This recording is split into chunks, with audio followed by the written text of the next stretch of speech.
And I'm Dr. Junli Lin from Taipei, Taiwan. I'm currently the Professor Emeritus of National Taiwan University, College of Medicine, and also the Chair Professor of Taipei Medical University. I'm currently working in the Taipei University Shanghai Hospital. I'm so much happy to chair this section. And today, the initial opening will be should be Dr. Jack Tan as the president of APSC. Currently, he's very much busy in his afternoon big clinic. So I will take the advantage to introduce the whole section. For this section, we are going to have 5 speakers from Asian Pacific Society of Cardiology and also from Europe.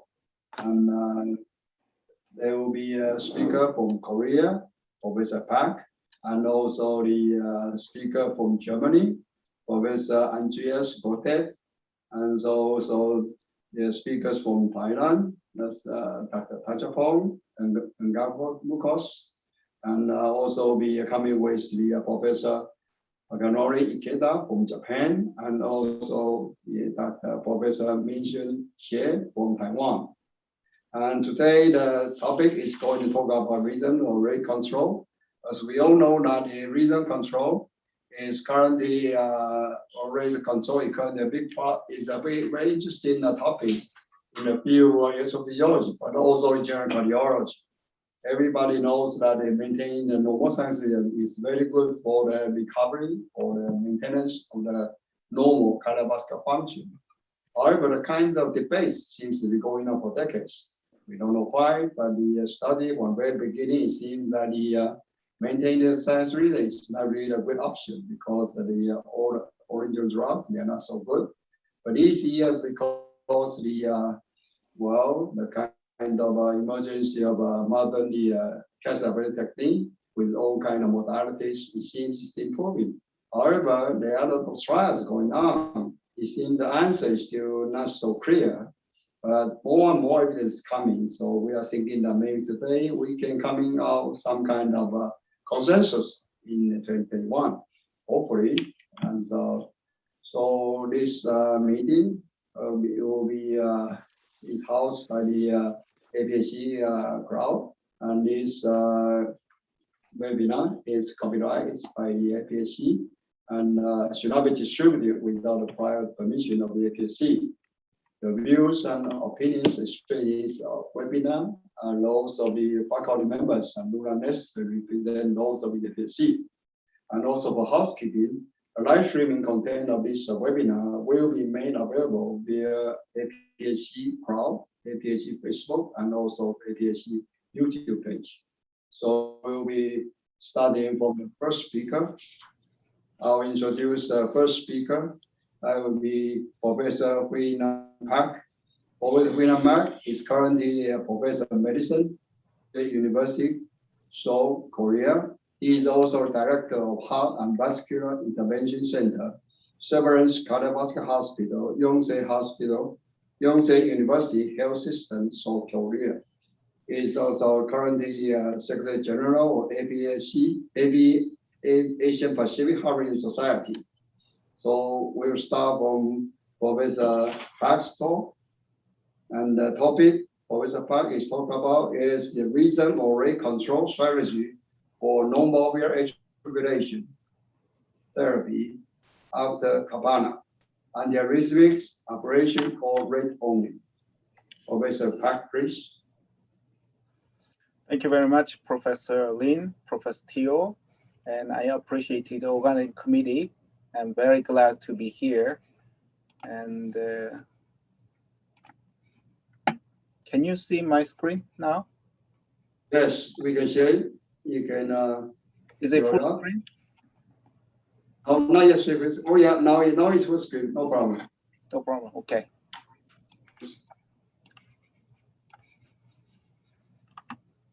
This is my disclosure information. Let me start. I think the key question for this session might be, who is the best candidate for AF rhythm control?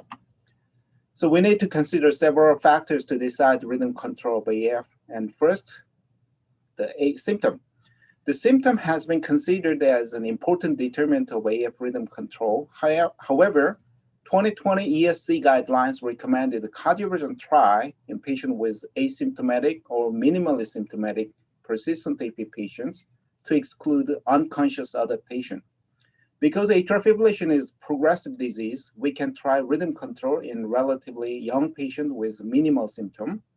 And also, AF duration and left atrial size may reflect the degree of atrial remodeling, and it is very important prognostic factor of AF rhythm control. We also need to consider the efficacy and safety of an antiarrhythmic drug or catheter ablation. A recently published EAST-AFNET 4 trial proved the superiority of early rhythm control strategy compared with symptom-based usual care. But I think the Professor Goette will give us a lecture on this topic in the next lecture, so I will skip this slide briefly. And this is the main issue of my talk, CABANA trial. Dr. Packer and the CABANA investigators published this study in JAMA 2019. CABANA investigators compared the catheter ablation versus drug therapy in over 2,000 patients. In terms of ITT analysis, ablation tended to be better than drug therapy for the primary outcome, which included deaths, major stroke, major bleeding, and cardiac arrest. However, it did not reach to the statistical differences. In contrast, catheter ablation was significantly better than medical therapy in terms of overall mortality or cardiovascular hospitalization. And this superiority of catheter ablation was even more significant in the per-protocol analysis, and I will show this data later. Okay, what did the 2020 ESC guidelines say? Rhythm control recommended patient group might be the young patient and short history of AF, tachy-induced cardiomyopathy, normal size LA, no comorbidity, rate control failure, or patient's preference. One thing I would like to emphasize in 2020 ESC guideline is, as I mentioned before, cardioversion trial is recommended even in symptom-absent patient to exclude unconscious adaptation. So after cardioversion trial, if the patient symptom is improved remarkably, then we can recommend continuous rhythm control. And it is a major change compared with the previous guidelines. Guideline-based antiarrhythmic drug selection guarantees relatively safe drug therapy for rhythm control. And if AF recurred under antiarrhythmic drug, rhythm control can be switched to catheter ablation, which is proven to be better than drug therapy. So I would like to list up the proofs for the clinical benefit of catheter ablation at this post-CABANA era. This is per-protocol analysis of CABANA trial. In the CABANA trial, actually 9% of patients in ablation group somehow withdrew from the ablation group after randomization. Also, ITT did not reach the statistical significance, although the per-protocol analysis showed the significantly superiority of catheter ablation. If we consider 28% crossover from drug therapy group to catheter ablation group, it is quite encouraging outcome. As we expected, the rhythm outcome was significantly better than catheter ablation group than in drug therapy group. AF ablation is proven to reduce heart failure mortality. Marushi reported beneficial effect of catheter ablation in patients with severe heart failure, ejection fraction less than 35%, and ICD-backed patients. In this Castle AF trial proved the AF reduced mortality of heart failure hospitalization rate significantly. Ablation also improves the heart failure with preserved ejection fraction. My junior colleague Kim Min compared the HFrEF score, which is the objective scoring system for heart failure with preserved ejection fraction before and year after ablation. In AF patient with underlying high HFrEF score, which means the underlying HFrEF, the proportion of patients with improved HFrEF score was significantly higher than those with low score. However, in patients with AF recurrence and sustaining AF, the proportion of patients with worsening HFrEF score was significantly higher. Vice versa, the rhythm outcome was worse in patients with worsened HFrEF score a year after the ablation. What about the role of ablation in terms of stroke prevention? In this study, Kim Min also compared over 1,600 patients who underwent ablation with over 92,000 medical therapy group or non-AF population. And during 5 years of follow-up period, the risk of ischemic stroke was significantly lower in ablation group than in medical therapy group. And the degree of risk reduction was comparable with the non-AF population. Another interesting find of this study was ablation also reduced the risk of intracranial hemorrhage significantly compared with medical therapy group. Therefore, AF rhythm control not only controls AF symptom, but also reduces the risk of stroke and ICH. Kim Dae-un analyzed the risk of dementia in AF patient with the catheter ablation versus medical therapy group among National Health Insurance entire cohort data. And ablation showed a significantly lower risk of dementia regardless of associated stroke. So both NOAC and the catheter ablation significantly reduced the risk of dementia. We recently published that catheter ablation also improved the cognitive function 1 year after the procedure. In contrast to the reduced cognitive function in medical therapy group, MoCA cognitive score improved in AF catheter ablation group. However, this positive effect of ablation was not observed in patients who recurred as sustaining atrial fibrillation after catheter ablation. Finally, Park Jae-ho compared the 5-year change of renal function, comparing over 500 patients who underwent ablation versus over 1,700 patients under medical therapy. And 5-year eGFR was significantly improved in ablation group, but there was no significant change in medical therapy. So we assume that the improved cardiac output after catheter ablation results in positive effects on both renal and cognitive functions. Then, who is the appropriate candidate for catheter ablation? We know that the ablation at the earliest stage of AF is better for long-term rhythm outcome. Then how early is good enough? Based on the AF duration counted by first ECG documentation, the longer AF duration did not affect the rhythm outcome of paroxysmal AF patient catheter ablation. However, in patients with long-standing persistent AF, AF lasting over 3 years showed significantly worse rhythm outcome than those lasted a shorter period. Recently, we proved that there is a sex difference in the outcome of catheter ablation after propensity score matching. The rhythm outcome of ablation was worse in women than in men in both de novo and repeat ablation procedures. Although PV reconnection rate was significantly lower in women, extra PV trigger was more commonly found in female patients, and it plays an important role as AF recurrence. The existence of metabolic syndrome, obesity, and high pericardial fat volume was also significantly associated with poorer rhythm outcome of AF. Different from the Western country data, the proportion of obesity and BMI over 30 was only 5% in our cohort, and the actual difference of rhythm outcome began to appear 2 years after the procedure. So this is the separating point, 2 years. So which means AF progression might be the main mechanism of the AF recurrence in those patients with metabolic factor. We also found that long PR interval is a predisposing factor for atrial remodeling and poor rhythm outcome, and high left atrial pressure and pulse pressure were also important progression factor for AF ablation. Then, which patient group has a higher risk of complication?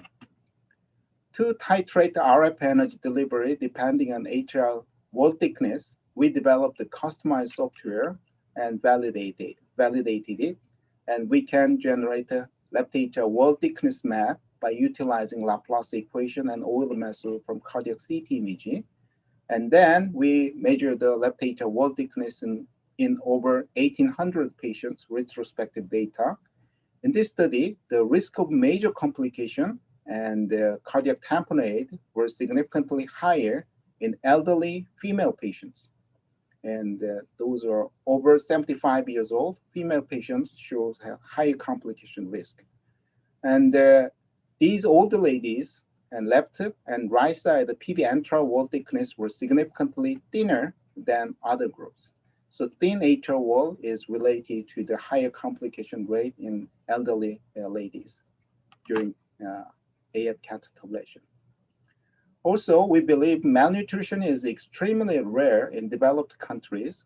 It is relatively commonly seen in elderly patients and known to be associated with increased mortality. Actually, we calculated the malnutrition corner score in over 3,000 patients who underwent ablation, and 30% showed a mild degree of malnutrition, and 0.4% had moderate to severe degree of malnutrition in this patient group. And the complication rate of ablation was significantly higher with increased corner score. However, there was no difference in the long-term rhythm outcome of catheter ablation depending on malnutrition score. Park Jae-wook compared the left atrial pressure at de novo and repeat ablation cases in 142 patients and found ablation itself increased the left atrial pressure significantly. However, symptom score did not differ in this cohort study. And one thing we need to keep in mind was the increase of LA stiffness and LA pressure was more significant in patients who underwent empirical extra PVLA ablation. So empirical extra PVLA ablation does not improve rhythm outcome, but rather increase the left atrial pressure. So we believe more touch, more scar. Okay, based on these previous studies, I would like to summarize a good candidate for AF ablation. The patient with paroxysmal AFib and persistent AFib lasting shorter than 3 years might have acceptable rhythm outcome. Male is better than female in terms of rhythm outcome. Normal PL interval in the ECG, no metabolic syndrome, or low LA pressure are good candidate factors. In contrast, we need to take care of the risk of complication in elderly women over 75 years with thin atrial wall or malnutrition patients. However, atrial fibrillation ablation still has many limitations to overcome. This is Kaplan-Meier curve for AF recurrence after ablation in my institute. In over 4,200 patients experience, 1 year outcome is pretty good, over 80 to 87% success. However, as the patient gets older, AF recurs continuously like this. I think the first AF recurrence 5 years after de novo procedure might be AF progression. Although we can manage AF somewhat by ablation, it is not a curable disease at all. And this is first hurdle we need to overcome. That is limitation of the current technology to achieve long-lasting PV isolation. However, I think this issue will be solved very rapidly, developing potentially very powerful technologies for efficient PVIs.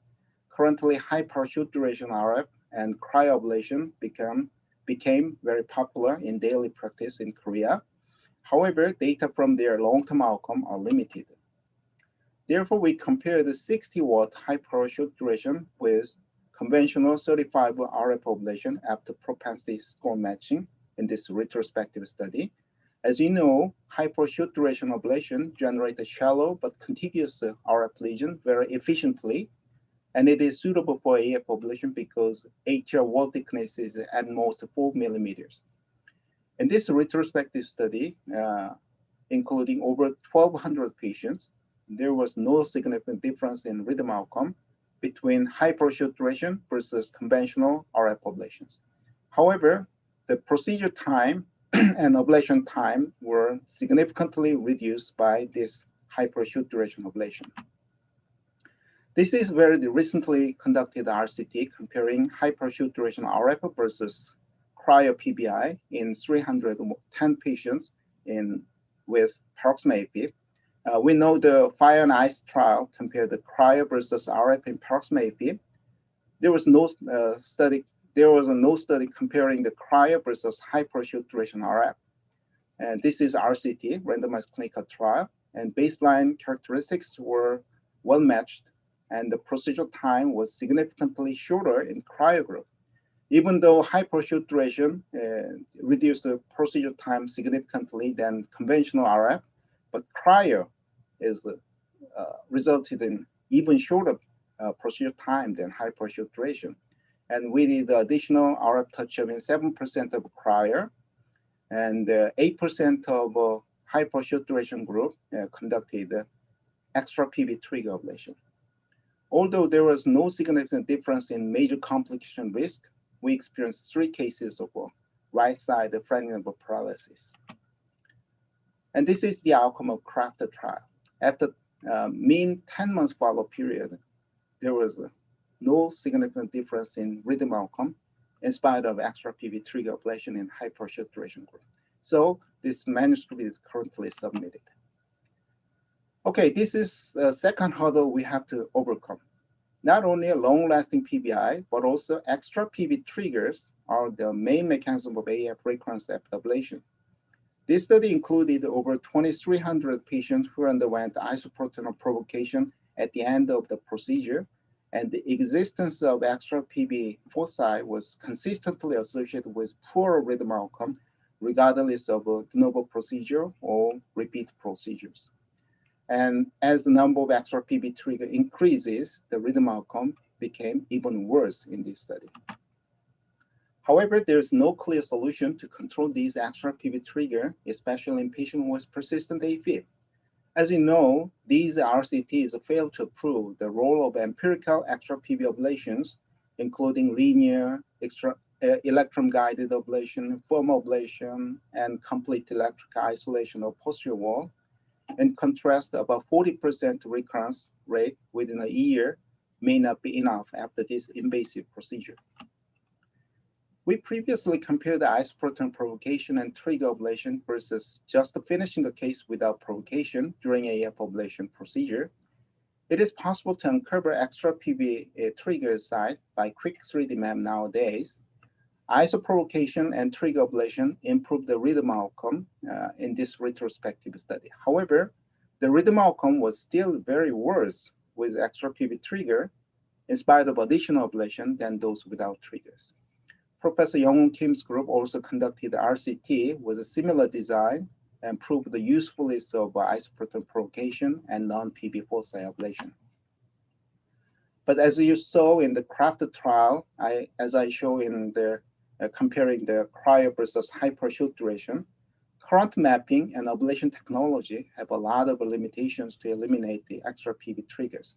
I believe computational modeling would provide the solution. We are studying AF computational modeling integrated patients' cardiac CT image, electroanatomical map, and after reflecting anatomy, fibrosis, and fiber orientation, we traces extra PB drivers such as dominant frequency and phase singularity. And after reporting the positive outcome of QBI-AF1, we are currently conducting 2 more RCTs using the computation modelings. Okay, this is my conclusion, ladies and gentlemen. The symptom is not an absolute criterion for the rhythm or rate control anymore. And the rate control can be considered in asymptomatic elderly patients over 75 years with a big LA size. Poor rhythm outcome of ablation in AF lasting over 3 years, women, obesity, longer PR interval, higher pericardial fat volume, and associated with extra PB triggers. Innovative technologies may further improve the outcome of ablation by generating long-lasting PBI and eliminating the extra PB triggers. Thank you very much for your attention. Thank you to Professor Pak's very interesting talk. And it's very interesting that Dr. Pak has been talking very much about the CAS ablation effect. And it seems there's still some gray zone area. It's difficult to be conquered by ablation alone. So, okay, then we'll move on to the next speaker.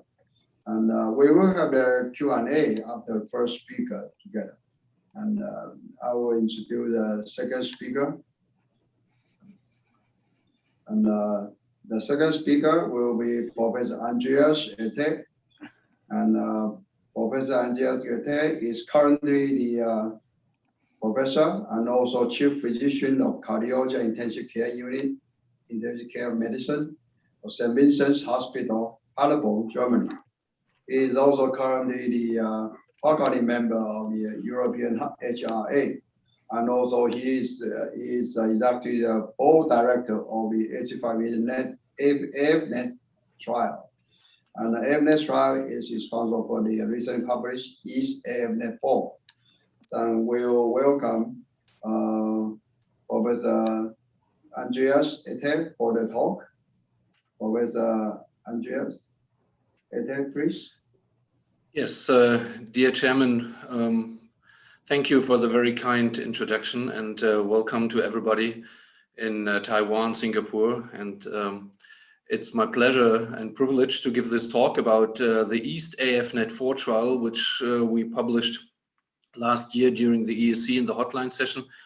And the trial was conducted by AFNET, and I was sponsor representative for this trial, and Paulus Kirchhoff was the first author on this. And I think it's really worth to discuss the results of this trial.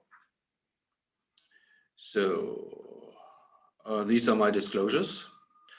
So why did we have to conduct the early rhythm control therapy in patient with atrial fibrillation trial? It's because 2002, we were quite astonished by the results of the AFFIRM trial. And just to remind you, this trial was a strategy-driven trial to compare rhythm control to rate control. And of course, in these days, we had the idea that if we could stop AF, we could also terminate anticoagulation. So, and the outcome was really the opposite what was expected, that actually rate control was doing a bit better than rhythm control. Despite all the aspects we already started to learn about atrial remodeling and atrial fibrillation begets AF and so on, the results were the opposite. And of course, we learned that termination of oral anticoagulation was one of the main factors really driving the results. However, sub-studies from AFFIRM clearly showed us that sinus rhythm is a good thing to have, so outcome was better if someone was in sinus rhythm. However, the classical use of antiarrhythmic drug was associated with impaired outcome. So this was the outcome or the basis when we started the EAST-AFNET 4 trial. And I would like to share with you the original data and then to give some pathophysiological explanation what we think could at least be involved to explain results of the EAST-AFNET 4 trial. So the question was, does early rhythm control therapy improve outcome compared to usual care in patients with early, recently diagnosed atrial fibrillation at risk of stroke? And we conducted a multi-center trial, which was supported by official bodies in Germany as well as by industry. And so what we tried to do is to randomize patients, and everybody had a CHEST-VASc score of 2 or above and AF duration of less than 1 year, to early rhythm control and usual care. Importantly, all the treatment encompassed oral anticoagulation if needed. So, and then in early rhythm control, all means available could be used to restore sinus rhythm and keep the patient in sinus rhythm versus conventional care driven by symptoms of the patient, to start with rate control as also suggested by the guidelines, and then in accordance to symptoms, you could also, of course, increase the intensity of your therapy in that group as well. And then the trial was an outcome-driven trial. So actually, we had a very long follow-up to observe outcome parameters in these patients. So the primary outcome was a composite of cardiovascular death, stroke, worsening of heart failure, or acute coronary syndrome, and also nights spent in hospital per year. And we tried to observe a 20% reduction in the first primary outcome to be a clinical relevant. And we estimated the power, of course, in accordance to these assumptions. So initially, it was planned to have 2,810 patients in the trial. So we randomized 2,789 patients, less than expected, in 135 sites in 11 countries. And we randomized 1,395 patients to the early rhythm control arm and 1,394 to the usual care arm. Actually, the number was lower than expected because the trial was terminated early. So initially, and this is at baseline, all available means were used. So the majority of patients, as an initial strategy, received, and this is important, antiarrhythmic drug therapy. Just 8% received catheter ablation immediately after randomization, and at 2 years follow-up, still the majority of patients were on antiarrhythmic drugs, and catheter ablation was used in about 20%. So this strategy encompassing antiarrhythmic drug therapy as well as catheter ablation was definitely different to the usual care arm, where 96% of the patients initially received rate control only, and even after 2 years, 85% still received rate control. So rhythm control in the early rhythm control arm and rate control in the usual care arm. And almost everybody received oral anticoagulation. I think this is the baseline of our trial. So these are the patient demographics. So the mean age was 70 as expected. CHFrEF was 3.3 or 3.4. So importantly, 38% of the patients included in the trial had the very first documented AF episode. This, I think, is important. And 30% of the included patients had no symptoms. So as you have already heard in the previous talk, there are indeed, until now, differences with therapy regarding to symptoms. However, in EAST, we had early episodes, the first one, as well as asymptomatic episodes. And of course, 92% of all patients received oral anticoagulation, which is substantially high. So what is the outcome? The outcome is that in the 8-year follow-up period, the primary endpoint was substantially less in the rhythm control arm compared to the conventional treatment arm, which was still actually supported by the guidelines. So I think this is a very important finding, because really it changes the view on the way you should treat patients with atrial fibrillation, even after the first episode, or even if they are asymptomatic, if you consider, of course, an adequate oral anticoagulation. So this, I think, is important. So if we take a big, deeper look into the outcome parameters, you could see that cardiovascular death is reduced and the number of stroke. So besides the presence of an oral anticoagulant, being in sinus rhythm or having this early rhythm control strategy further reduces the risk of stroke, numerically also worsening of heart failure, and numerically, without statistical significance, the number of acute coronary syndromes. So I think this is very important. And if you look in different subgroups, and all the results are, of course, published in the New England Journal, you do not see any subgroup which is obviously different in comparison to the main outcome. So this, I think, is important, that the main message is correct for all the different subgroups, also in patients with and without reduced ejection fraction, for example, and so forth. So I think this is important. So safety outcome parameters are shown here. So there was no safety issue that early rhythm control is doing harmful events. And this, I think, is important, because this is also the opposite what we have seen in AFFIRM. However, this outcome-driven trial, I think, is very important, really, to also to say that even including antiarrhythmic drugs, it's not doing harm to the patients if the drugs are correctly applied to the patient. So this, I think, is, of course, important.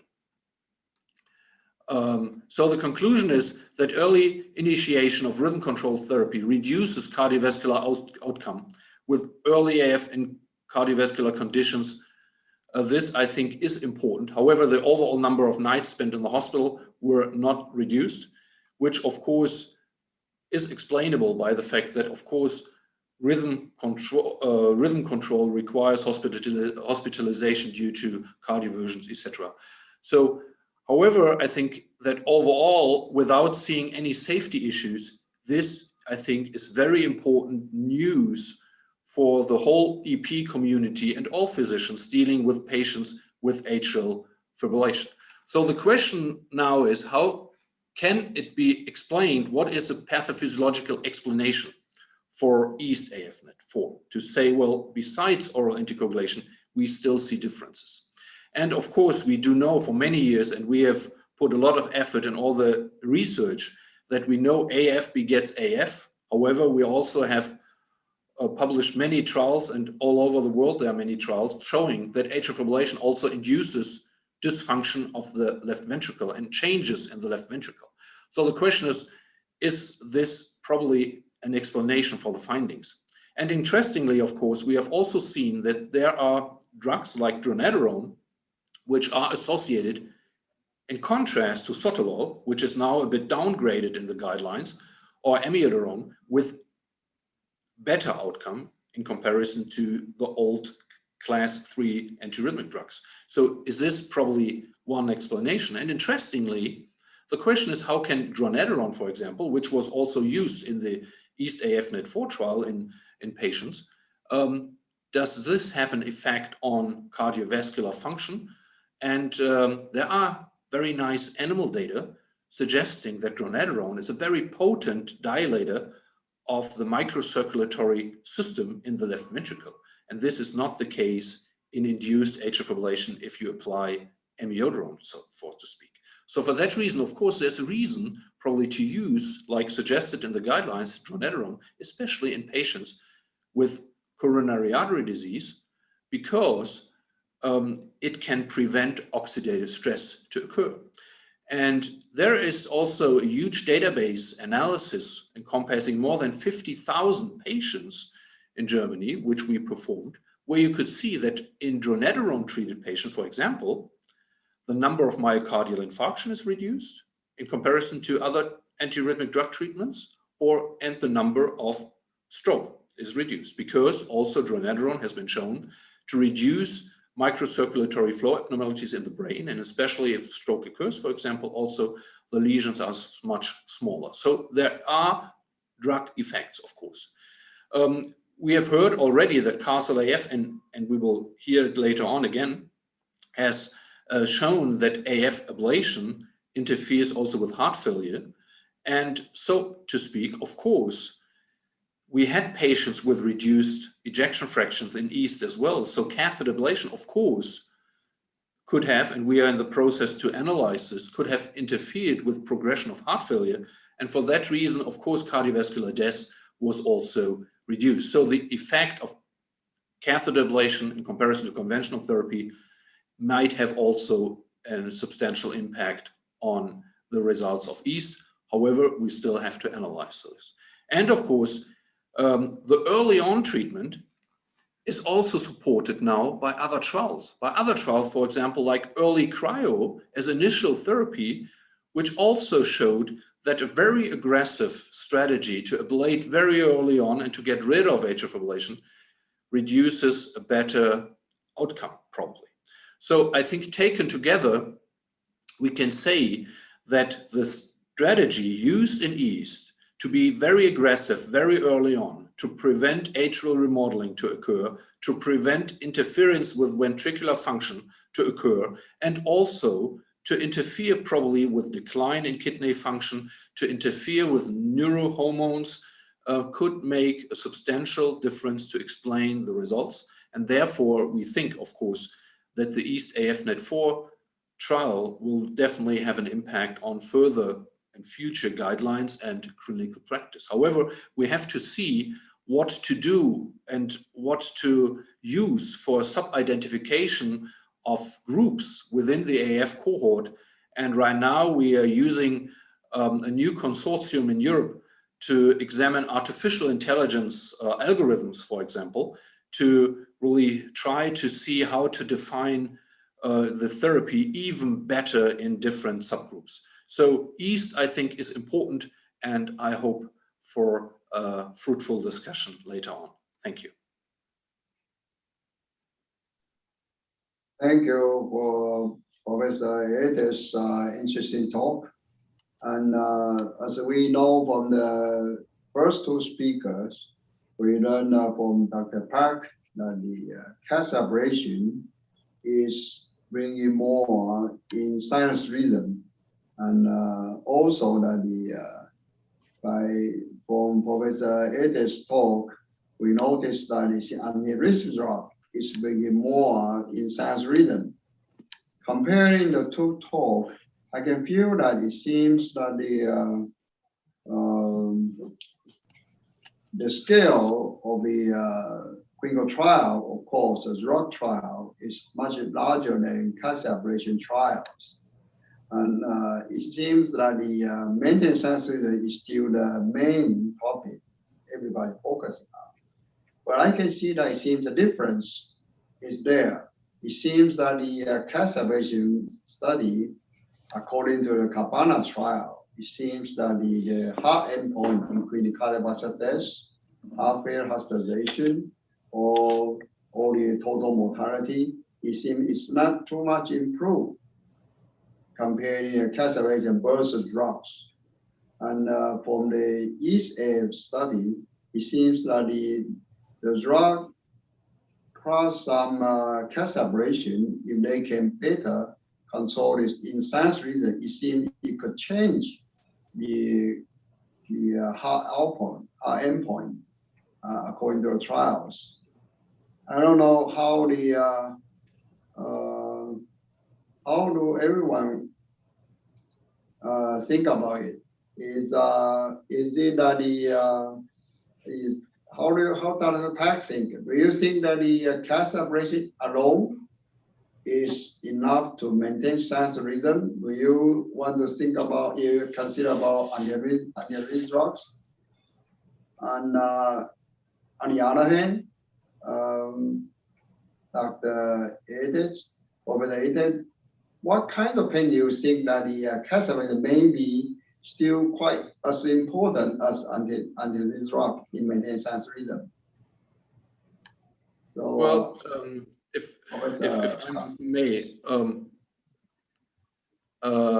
I think we have to understand that in many patients around the world, it's not that you have catheter ablation only or antiarrhythmic drug only. And I think, therefore, the concept of EAST is very striking, because we can now show, having hard endpoints like mortality and stroke, etc., that if you take everything together, and this was also used in the patients in EAST.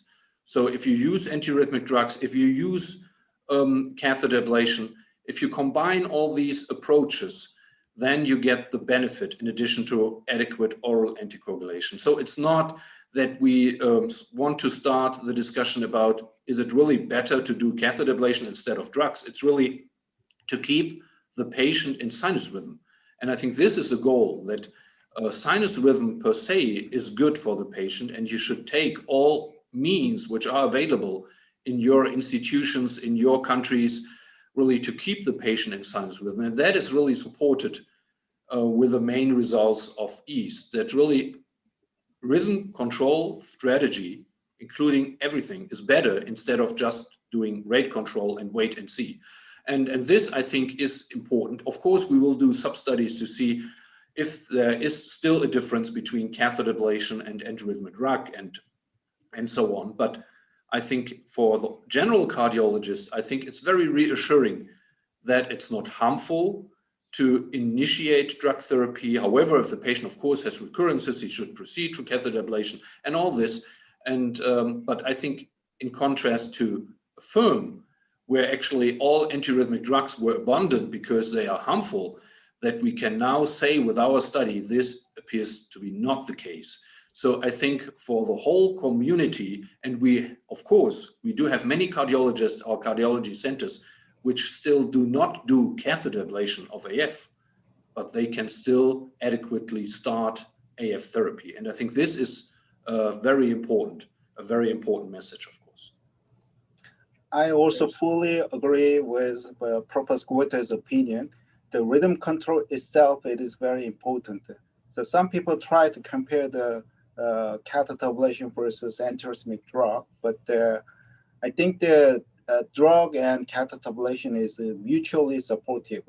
As you know, the catheter ablation is not perfect. There is a continuous recurrence rate, and especially in patients with the remarkable remodeling and also the female patient with extra PV triggers, probably some people is more beneficial by additional antiarrhythmic drug rather than a repeated triple and quadruple catheter ablation.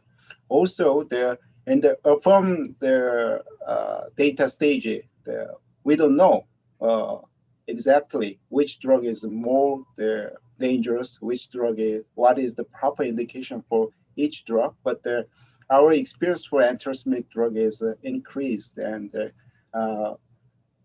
guideline-based antiarrhythmic drug therapies became relatively safer.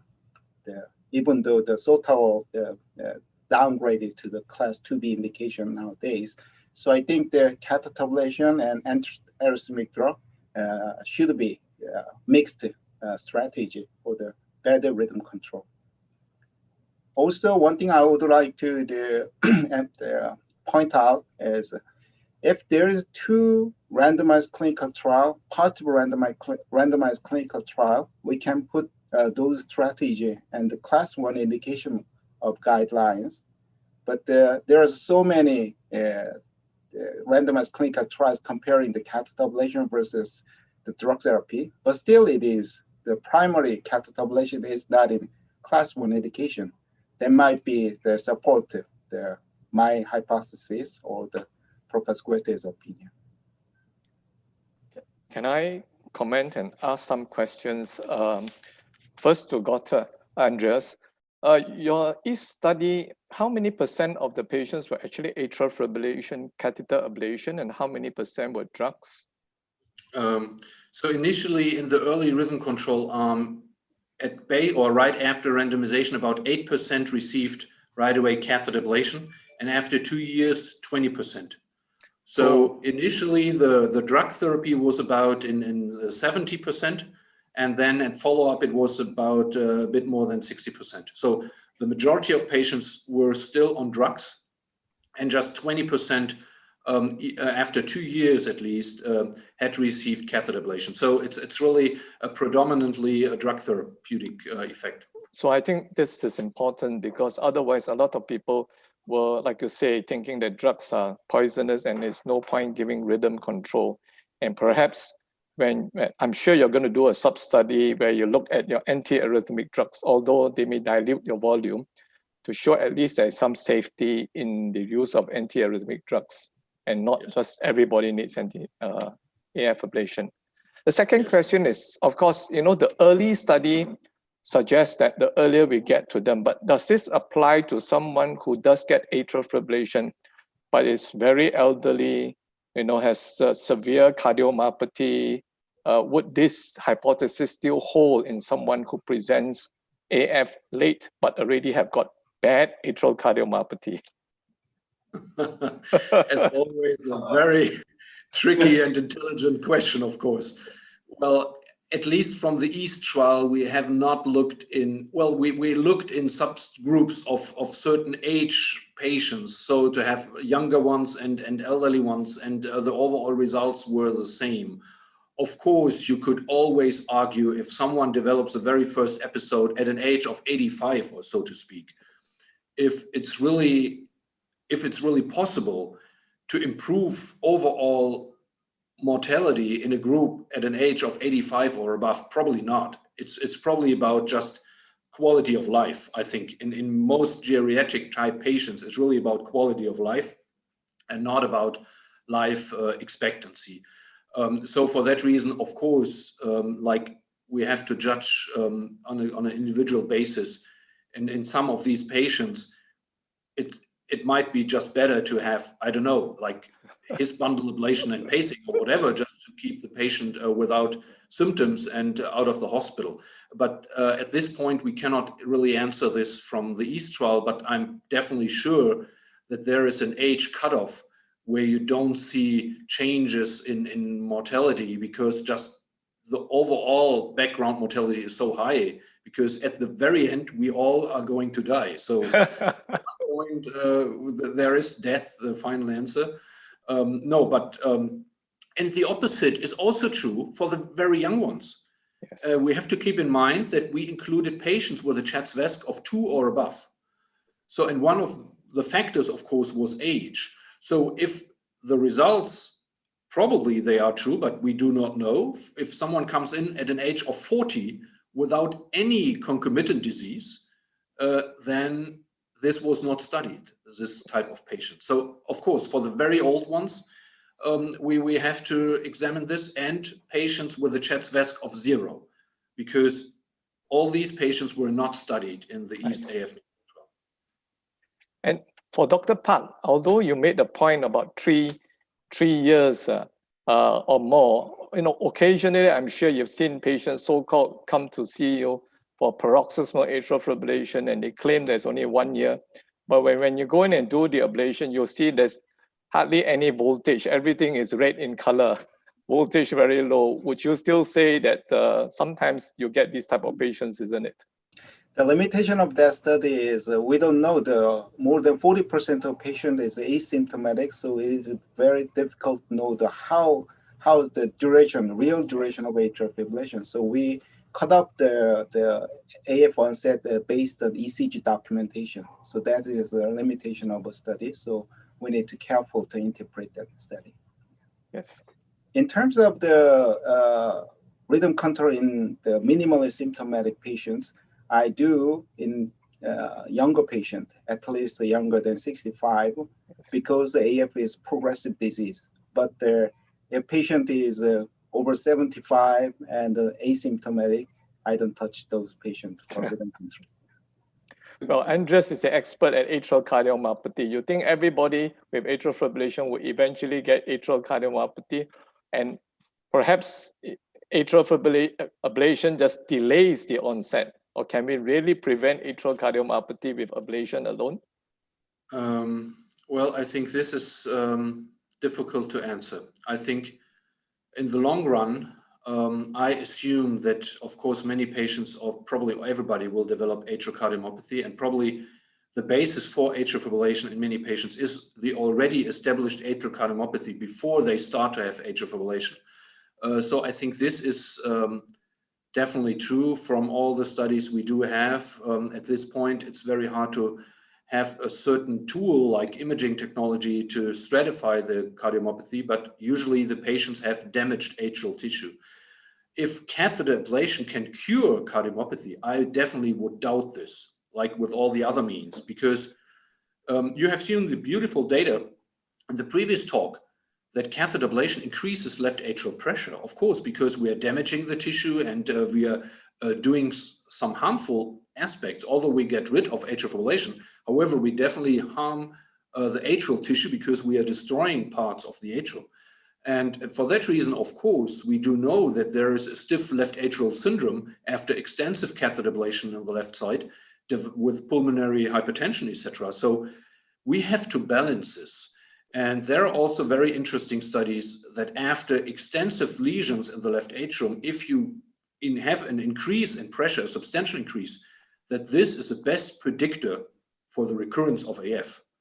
So I think there is a threshold where if you cross this threshold that actually atrial fibrillation ablation is doing harmful events in the atrium, driving atrial cardiomyopathy and inducing further AF recurrences. So there, at this point, it's not clear how we define the threshold, but I'm pretty sure that something like this exists. Thank you. Okay, I think it's about a time, and I think Dr. Pak and Dr. Goette would like to keep staying, and there will be more discussion, I think, after the last three speakers, and I think there's a lot of interesting questions that is to be going on. I think it's going on. And I will transfer my chairmanship. So Dr. Teo and Dr. Teo, please.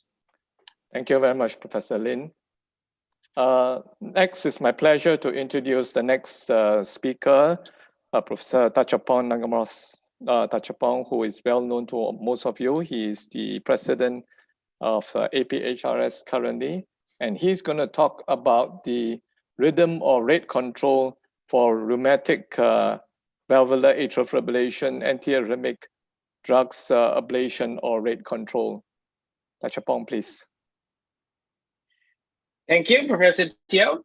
Thank you, Professor Lin, for inviting me to give this talk today. Let me see, I have to share my screen, start the broadcast, and then switch to the slide over here. Okay, I hope everyone can see me now. So this is a topic I got, and I was quite stunned when I saw the topic, rate and rhythm control in rheumatic and non-rheumatic valvular heart disease. As you can see on, I think on your left side of the screen, that's the type of rheumatic heart disease we see in Thailand. As you can see, if you can see it so well, this post mitral valve, it's a ball cage type, and the heart is that big. So I'm going to invite everyone who wants to do ablation on this patient to go ahead, but I'm not. So I'm just going to cut down to just rate control and rhythm control in rheumatic heart disease, who their heart is probably on the smaller size. Now, these are my disclosure. Skip that. So we'll talk about the rheumatic valvular heart disease and AFib a little bit, pathology and things like that. We talked a little bit about rate control, and then see what data we have on trying to do rhythm control for these group of patients. Now, remember, for the last two talks, everyone been hearing about non-valvular heart disease. So now, looking at people who have rheumatic heart, AF are presented in like 1/3 of the patients. You know, the funny part is that actually in Europe, as compared to Africa, in Europe, they actually have more AFib in patients with rheumatic heart disease. And it's all like that, even in non-endemic areas, tend to have more AFib now, whether that's under diagnosis or under reporting, not so clear in the report. Now, data from India showing that about half of the patient who has AFib now, so this is a group of AF patient in India, which are quite young, they're only 50 years old on average, and half of them were started with rheumatic heart disease. So don't be surprised that the next few slides are being shown from India. Now, these are data from England. You could see here that, you know, a majority of mortality, stroke, emboli are related to mitral stenosis and aortic stenosis. The other valve, the regurgitation, aortic regurgitation, look like they are on a higher side of risk, but not as bad. Prosthetic valve, any valve actually increase the risk. Now look at the patho and pathophysiology a little bit. Now, you can see on this slide by DiMarco, you know, any heart valve problems you have, you end up with increased atrial pressure, progressive atrial dilatation, and then the atrial remodeling, atrial fibrosis, and electrophysiologic remodeling. And everyone has atrial myopathy and then end up with atrial fibrillation. Now, in pathology, the two things that quite happen in people with rheumatic heart is fibrosis. On top of that, you get inflammation. And these neo-angiogenesis, all these new blood vessels bring in all these cells that cause inflammation and damaging the heart valve. So, you know, so the AF, as the heart gets bigger, there's more AFib. If there's more calcification, there's more AFib. And now keep in mind that even after doing a balloon valvuloplasty or valve repair or replacement, these fibrosis doesn't go away. Now, interesting thing is that losing sinus rhythm in patient with mitral stenosis doesn't really decrease the output of the heart too much because it's already down from the valve. The the faster the rate actually has more effects than losing the atrial contraction in these group of patients. Now, this just to show that in patients who have AFib in rheumatic heart with AFib, there tends to be like worse patient, have been having more symptoms, have been having symptoms for longer. The valve scores are bad, with additional mitral regurgitation, the atrial size. So it does that mean that people who have AFib with rheumatic heart tend to have more extensive rheumatic heart disease. So now, as far as the rate control is concerned, basically not much difference between people who have valvular heart disease and non-valvular heart disease. It's always a background therapy. Usually it's a first choice when you see patient with rheumatic heart and AF. What's coming next, I'll show you later. And then, if you fail rhythm control, then you always come back to rate control. Or when you're seeing something doing ablation or doing some other procedure will be too risky for the patient and leave them in AFib. Now, again, similarly, there's nothing much difference for patient with rheumatic heart for rate control. Choice of medications, basic treatment are about the same. Now, for rhythm control, the patient who have rheumatic heart, you have seen this slide when Dr. Pak showed you before. You see that there's a factor that are not favoring controlling the rhythm in these group of patients. Doesn't mean that we're not going to do it, but having a heart disease is not a favoring factor of having a good rhythm control, good result of rhythm control. Doesn't mean you're not going to do it. Now, again, if you look at patient with valvular heart disease, it could fall into any of these categories. It could still be paroxysmal AFib, or you could have become the persistent AFib with a major risk factor for recurrent of having a heart problems, or you could have heart failure, in some case, reduced EF. Now, certainly by the guidelines, you go, it's a patient choice, whether it's going to be antiarrhythmics or catheter ablation. I guess depends on what you want to do. You kind of convince the patient to go along with your preference.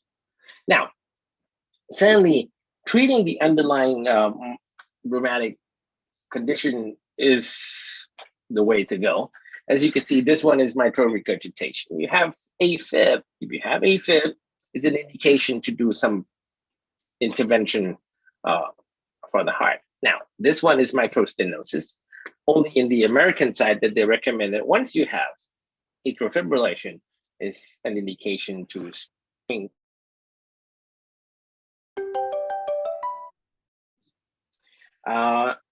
Looking at this one, Tucker reported in patient who underwent valvuloplasty with AFib, the result are similar. So whether you have AFib or don't have AFib, the result of doing mitral valvuloplasty and in the end survival rate are similar in the two groups. Leon has a little different result in these group of patients. So the people who were having AFib, as far as survival concerned, are not as good as those who doesn't have AFib. The result of the valvuloplasty are as good, but just overall mortality rate long-term are not as good. Now, this one is by Dr. Fan and Professor Lau. Cardioverted the patient who had balloon valvuloplasty. You can see that the inducibility, the variability of AF kind of gets better when you decrease the pressure in the atrium. And the circle down below, that's the conduction delay in the atrium, also doesn't get better in the group with AFib, while in people with sinus rhythm, once you release the pressure in the atrium, the conduction delay improves. Now, what are the things we can do? Certainly, we've been talking about antiarrhythmic drugs a little bit on the EAST study. So again, if you look at the guidelines, the latest ESC guidelines, people with valvular heart disease, you could either do catheter ablation, you could do amiodarone, dronedarone and the sotalol, which has been downgraded. Looking back a little bit on the older papers, you will still see that on the valvular heart disease side, depends on how thick in your heart. So if the heart is thick or the function of the heart is not good, the LV systolic function is not good, so amiodarone. But otherwise, you could use flecainide, propafenone too in people who still doesn't have bad left ventricle, so low and dronedarone too. Now, this one is quite a while, the paper from China. So these are people who had persistent AFib for more than a month, but the age is less than 70 and the left atrial size is less than 7 centimeters. The long-term follow-up with amiodarone and cardioversion turned out that people, about 40% remain in sinus rhythm over a year follow-up. Now, this data from Amit Vora, our friend, a craft trial, different craft from India, 140 something patients. Again, atrial size are not too big. The duration AFib was only 6 years only, and almost everyone had valve intervention. In group 1, where they actually give amiodarone or placebo and try to keep people in normal rhythm, about half can maintain normal rhythm at 1 year. Now, over time, the number of people maintaining sinus rhythm kind of goes down a little bit, but still be in the range of 50%. Now, in this group of patients that can be maintained in normal rhythm. So I guess it's echo Professor Goette talk and Dr. Park's talk, that being in normal rhythm is good. So exercise time, New York Heart Association, even mortality rate is less, but there's a few patients, so it's hard to say that it's significant, but it does. Another study from China, again, these are patients who, again, less than 12 months of AFib, atrial size was less than 4.5 centimeters. And by just doing mitral valvuloplasty, treated with cortisone, the patients can maintain sinus rhythm, almost like 100% at 1 year. Wait, I think I hit the wrong button. Okay, let's get that. There, 1 moment. Oops. So again, in this study, once you do the rate control, the quality of life improved and the 6-minute walk also better with rhythm control, which resulted in most people staying in normal rhythm. This one, data from my colleague across the river in Bangkok, Sibirat Hospital, Dr. wrote, after 1 month after balloon valvuloplasty, they do cardioversion, which is successful in 70% of the patients, giving the amiodarone on the day of valvuloplasty. And about 2/3 of the patient remains in normal rhythm at 1 year. And then the atrial, usually the rhythm results are better if the atriums are less than 6 centimeters, especially better with not having associated aortic valvular heart disease. Again, another paper from India. So after PTMC only or PTMC plus cardioversion, you could see that doing a cardioversion after the PMC with treatment with amiodarone result in better control of sinus rhythm. Certainly, yes, again, echoing previous talk, being in normal rhythm have a better quality of life. Another study from India again, about 51% of patients has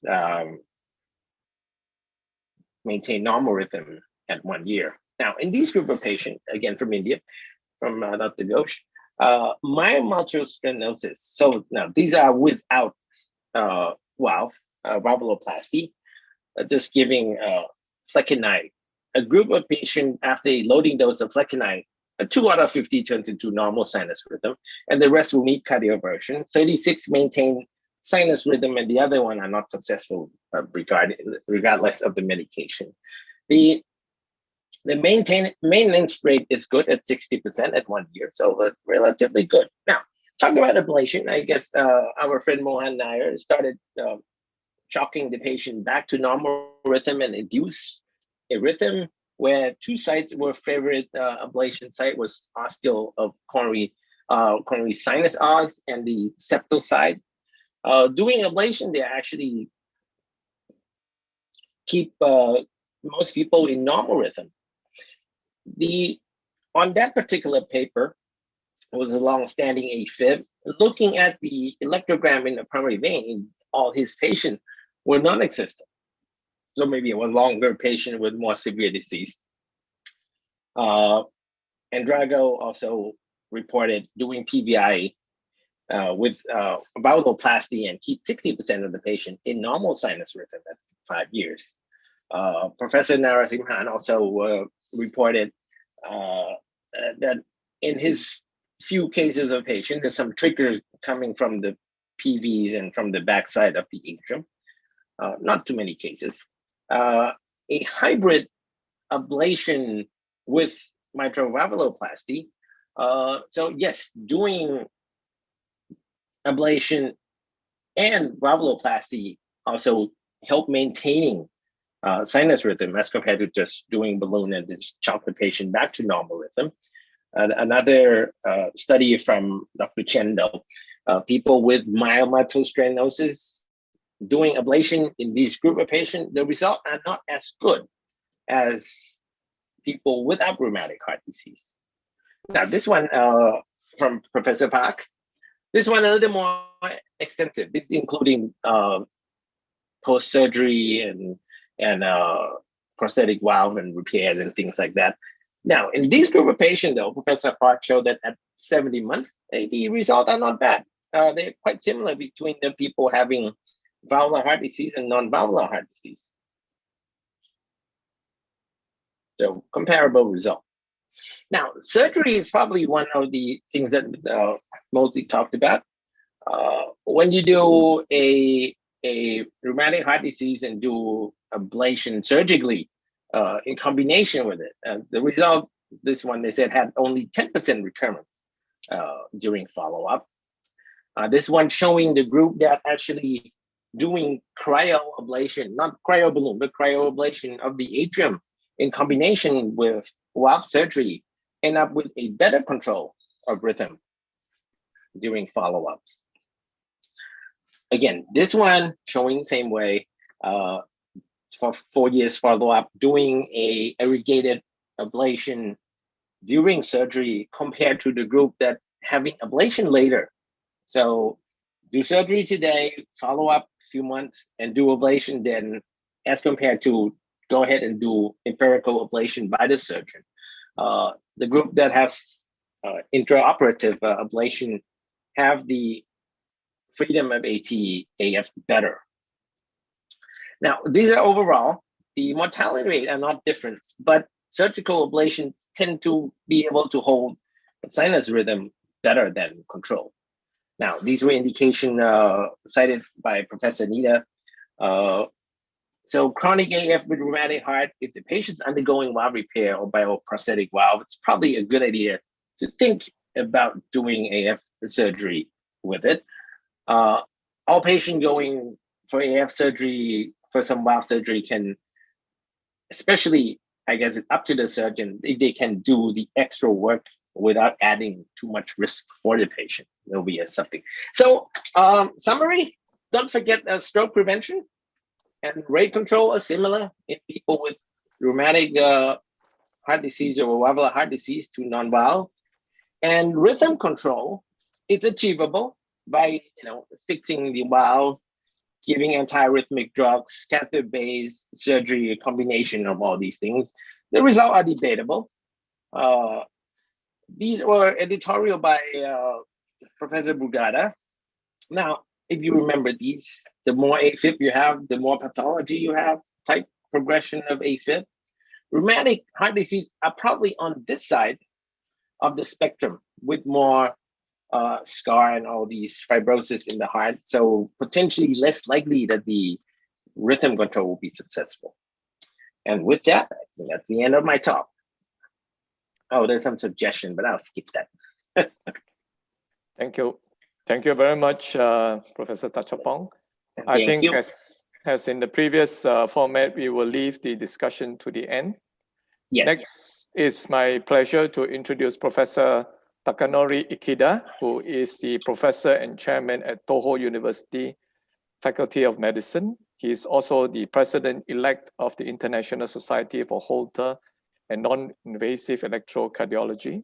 Today, he's going to talk a very important topic because we see a lot more heart failure patients. His topic is on rhythm or rate control strategy for non-valvular atrial fibrillation therapy in heart failure with reduced ejection fraction after castle AF. Professor Takanori, please. Yes, thank you very much, Dr. Theo and Professor Lee. Also, thank you very much for inviting me. So from now on, I will talk about rhythm or rate control strategy for non-valvular AF, focusing on AF with concomitant HFrEF. Actually, there are some overlaps with previous speakers. From point of my view, I will have a presentation for this topic. This one shows my COA disclosures. First of all, I would like to mention about general treatment flow of AF. Initially, we will do lifestyle changes and treatment of underlying cardiovascular conditions. Then I will do pharmacotherapy. If pharmacotherapy is failed, we will consider catheter ablation. If patient cannot take anticoagulant, also we will consider left atrial appendage closure devices. As shown in the slide, when the flow goes down, invasiveness is increased, but certainty increased. Always we have to think about balance between satisfaction of patient and healthcare cost. So initially, I would like to mention about current status of catheter ablation in my country. This one shows the number of patients receiving catheter ablation in Japan. This report is derived from JCS, J-Load registries. Look at these curves. In Japan, number of patients who underwent catheter ablation is rapidly increasing. At this year, 2021, the number is estimated as more than 120 cases. Japanese current population is 125 million. So that means that 0.1% of people are receiving catheter ablation annually. That's a big number. This one shows a catheter ablation procedure of AF in my institute. High volume center, such as my institute. We have a 3 mapping system, such as Carlton, Insight, Navix, or Rhythmia. We have all of them. And also we have ablation catheter, including a cryo balloon, hot balloon, and also laser balloon and so forth. In Japan, basically, EP specialists certified from the JHRS are doing catheter ablation. Currently, 1,050 cardiologists are certified as an EP specialist. Total number of JHRS is 10,200. That means that 10% of the members are certified as an EP specialist. These guys are doing a catheter ablation in my countries. This one shows a JCS. JCS means the Japanese Circulation Society guidelines for AF catheter ablations. Unfortunately, this guideline is written in Japanese, so I translated it. This is an excerpt of the section of indication of catheter ablations. Symptomatic and paroxysmal AF. Catheter ablation is recommended as class 2A. Persistent AF. Catheter ablation is class 2A. But long persistent AF, that is a catheter ablation is classified as class 2B. So look at this one. When we fail the antiarrhythmic drug therapy, catheter ablation is recommended as class 1. So look at these recommendations. AF catheter ablation may be reasonable as a first-line treatment in symptomatic and paroxysmal AF patient without LA enlargement and LA dysfunctions. If patient satisfies with these criteria, we can do a catheter ablation as a first line. So that's why the number of catheter ablation in Japan rapidly increasing. So let's move on to pharmacotherapies. There are 4 types of pharmacotherapies. The first, anticoagulation therapy, including DOAC and warfarin. And rhythm control therapy, mainly including class 1 and class 3 antiarrhythmic drugs. And rate control therapy, including beta blocker, calcium antagonists, and digoxin. And fourth, upstream therapies. Unfortunately, currently upstream therapy is out of the topics. I would like to show a previous guideline of pharmacotherapy. This is a previous one. When we detected the AF, definitely first step is the anticoagulation therapy. But second step, rhythm control therapy and rate of control therapy are equally recommended. This is a previous guideline. This one shows the current guidelines. Definitely first step, that is the anticoagulation therapy. But look at the second step and the third step. Rate control therapy is recommended before rhythm control therapy. Now we have a question. Why the sequence changes? The reason is because numerous clinical evidences, including the following study, were published.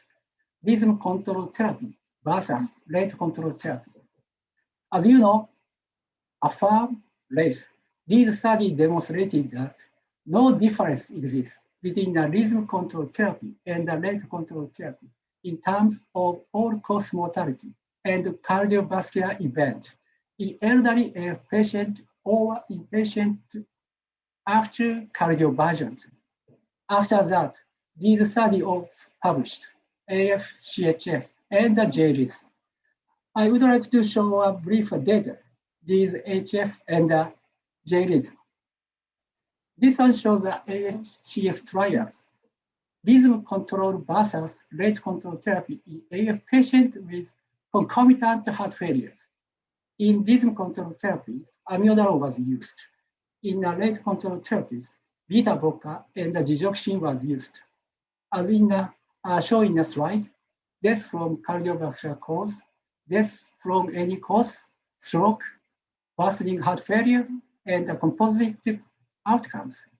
This trial demonstrated that no difference exists between 2 therapies.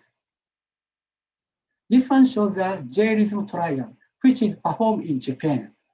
So look at the right panel, persistent AF. Rate control is better than rhythm control significantly. Look at the paroxysmal AF.